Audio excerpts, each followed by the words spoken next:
दोस्तों नमस्कार। मैं प्रदीप कुमार गुप्ता,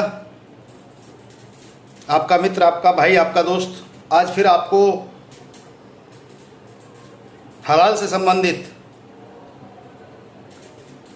विश्व व्यवस्था में कब्जाखोरी से संबंधित कुछ जानकारी फैक्टों के साथ देना चाहूँगा। दोस्तों, राइटर एक बहुत बड़ी न्यूज एजेंसी, आप में से ज़्यादातर लोगों ने राइटर का नाम सुना होगा। राइटर ने अपने बयान में कहा है कि 2025 में विश्व में हलाल सर्टिफाइड बिजनेस व्यापार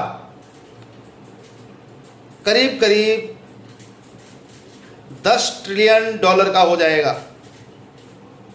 और फिलहाल इस समय 2020 में अभी यह हलाल से संबंधित व्यापार विश्व में $4 ट्रिलियन का है। इस बात को समझिए, 5 साल में दुगने से भी ज़्यादा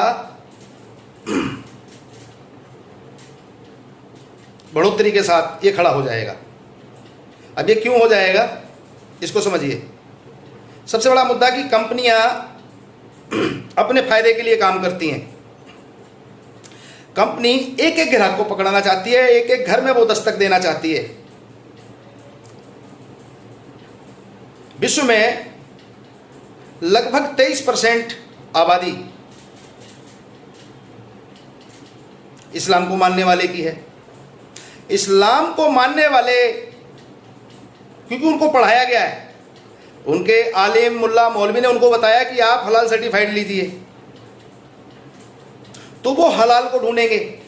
उनको जहां पे, जिस स्टोर में, जिस कंपनी का प्रोडक्ट हलाल मिलेगा वो वहां जाएंगे।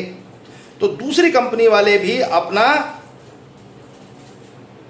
उत्पाद सेल बढ़ाने के लिए हलाल सर्टिफाइड कराएंगे। इस कारण से इनकी यह बढ़ोतरी लगातार कंटिन्यू चल रही है 2013 से, क्योंकि इन्होंने अपने लोगों को, मैंने पहले भी आप लोगों को बताया है, क्योंकि इन्होंने अपने लोगों को अपने ट्रस्ट, अपने एनजीओ जो हलाल सर्टिफिकेशन करते हैं उनके माध्यम से मोबाइल ऐप, वेबसाइट और हलाल से संबंधित क्या क्या वस्तुएं हैं वो सारी इनको किताबों के माध्यम से भी बताई है, ऐप से भी बताई है, वेबसाइट से भी बताई है, किताबों से भी बताई है। इसलिए पूरी दुनिया का, पूरे विश्व का एक बहुत बड़ा हिस्सा हलाल सर्टिफिकेट पे इस्लामी परंपरा के अनुसार होता जा रहा है। और ये दोस्तों, जब तक हम आवाज़ नहीं उठाएंगे, दिन दूनी रात चौगनी वृद्धि दर के अनुसार बढ़ता रहेगा। और जो मैंने अभी फैक्ट दिए हैं वो फैक्ट भी राइटर के अनुसार दिए हैं, और यह बहुत बड़ी न्यूज एजेंसी है, ये मेरे नहीं है, कि 2025 में विश्व व्यापार में हलाल सर्टिफाइड फूड का हिस्सा, सामान का हिस्सा, दवाई का हिस्सा, व्यापार का, कंप्लीट व्यापार का हिस्सा लगभग $10 ट्रिलियन का हो जाएगा, और फिलहाल $4 ट्रिलियन का है। और एक बात मैं बता दूं, मोदी जी का एक सपना है कि 2024 में हिंदुस्तान $5 ट्रिलियन की इकोनॉमी बन सके। सोचिए, बहुत बड़ी रकम है, इस बात को समझिए। इसका भी मैंने सारा हिसाब किताब अपनी पहले 1-2 वीडियो में दिया है। अब दोस्तों, मैं यहाँ पे कहना चाहूँगा कि बहुत से मुल्ला, मौलवी, आलिम, उलेमा, मुस्लिम स्कॉलर मेरी बात पे उठ खड़े होंगे, गुस्सा भी करेंगे, गालियाँ भी देंगे। वो कहेंगे क्या ये फितूर बेकार की बातें करता है ये बंदा। तो दोस्तों, मैं बताना चाहता हूं, श्रीलंका सरकार ने हलाल सर्टिफिकेशन को पूरी तरीके से बैन कर दिया है। यूरोप में पोलैंड की सरकार अपनी शर्तों पर हलाल सर्टिफिकेशन करने देती है, यानी कि वहां पे प्रतिबंध की तरफ पोलैंड की सरकार भी तैयार है। ऑस्ट्रेलिया में, न्यूजीलैंड में, यूनाइटेड किंगडम में हलाल के खिलाफ आवाज उठ रही है। अब मैं अपने देश की बात करूंगा। दोस्तों हमारे देश में लगभग हर साल 2 साल में यह मुद्दा उठता है, लोग उठाते हैं धन बल से, बाहुबल से, किसी न किसी कारण से, क्योंकि यह लॉबी बहुत मजबूत है, बहुत ताकतवर है, बहुत पैसे वाली है, बिठा दिया जाता है। लेकिन दोस्तों मैंने पहले भी आपको कहा है कि आपने अगर मेरा साथ दिया, मैं किसी भी लालच या किसी भी डर से कभी भी इस विषय पे चुप नहीं होऊंगा, मैं हमेशा खुल के मैदान में रहूंगा, आप मेरा सहयोग कीजिए। दूसरी बात, पहले जब भी इस हलाल सर्टिफिकेशन के खिलाफ जब भी आवाज़ उठी है, उस समय कुछ सबूतों के अभाव में, कुछ जानकारी कम होने की वजह से ये ऊपर तक ज़्यादा नहीं जा पाई। दूसरी बात, 2014 से पहले जो सरकार हुआ करती थी वो इस स्पेशल क्वालिटी के लोगों को सपोर्ट भी ज़्यादा करती थी, ये आप सभी के आगे पता है। तो इस विषय पे ज़्यादा बोलना फिजूल है, क्योंकि मेरा उद्देश्य इन सब बातों में जाके समय को बर्बाद करना नहीं है। मैं कुछ और फैक्ट आपके सामने रखता हूँ कि जैसे मैंने अभी बताया, यूरोप के बहुत से देशों में लड़ाई जारी है, श्रीलंका ने बैन लगा दिया है, यूरोप के भी 1-2 देश बैन लगा चुके हैं, पोलैंड अपनी शर्तों पे आके इनसे लड़ने लगा है, यानी कि इनको फ्री हैंड होके वहाँ पे हलाल सर्टिफिकेट देने की पावर छीन ली गई है।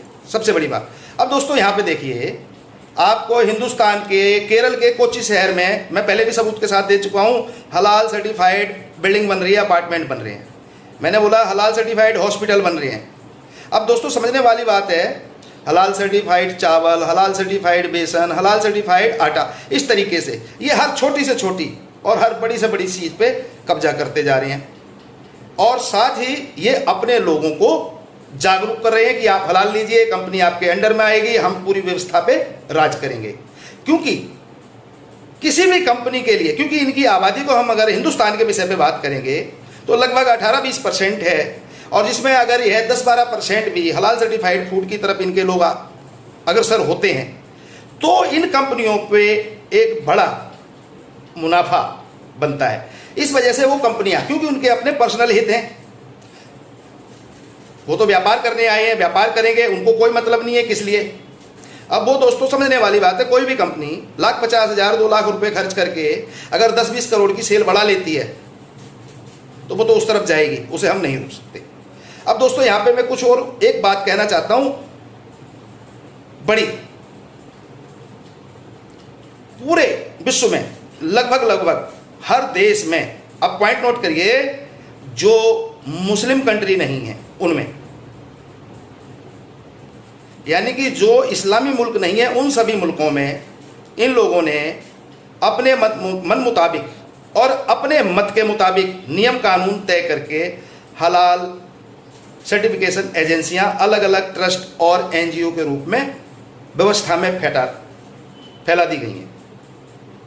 अच्छा, अब दूसरे पॉइंट पे आते हैं कि इनका जो शुरुआत थी 2013 में, जो बड़े लेवल पे इनकी शुरुआत हुई थी, वो हुई थी कि जो एजेंसियां अरब देशों को, खाड़ी देशों को, इनके धर्म मजहब वाले देशों को जो कंपनियां सामान सप्लाई करेंगी, यानी कि निर्यात करेंगी, वो कंपनियां हलाल सर्टिफाइड होंगी। अब देखिए, उन 57 मुल्कों ने इनका साथ दिया, इन प्राइवेट एनजीओ और ट्रस्ट, क्योंकि वो और इनकी एक ही जाति है, इनके दिए हुए सर्टिफिकेट को ज़्यादा वैल्यू देती हैं, ज़्यादा महत्व देती हैं। और हमारी सरकार जो कि हिंदुस्तान में एफडीए है, एफएसएसएआई है, इनको वैल्यू कम देती हैं, क्योंकि एफएसएसएआई एफडीए होने के बाद भी जो 2013 के बाद ट्रेंड चला है, वो लोग जो कि हमारे मानक हैं, सरकारी मानक हैं, और बड़े बड़े ज्ञानी लोगों के द्वारा ये मानक तय किए गए हैं, लेकिन फिर भी वो लोग अपने मजहबी लोगों को प्रमोट करने के लिए, अपनी जाति वाले, अपने अरबी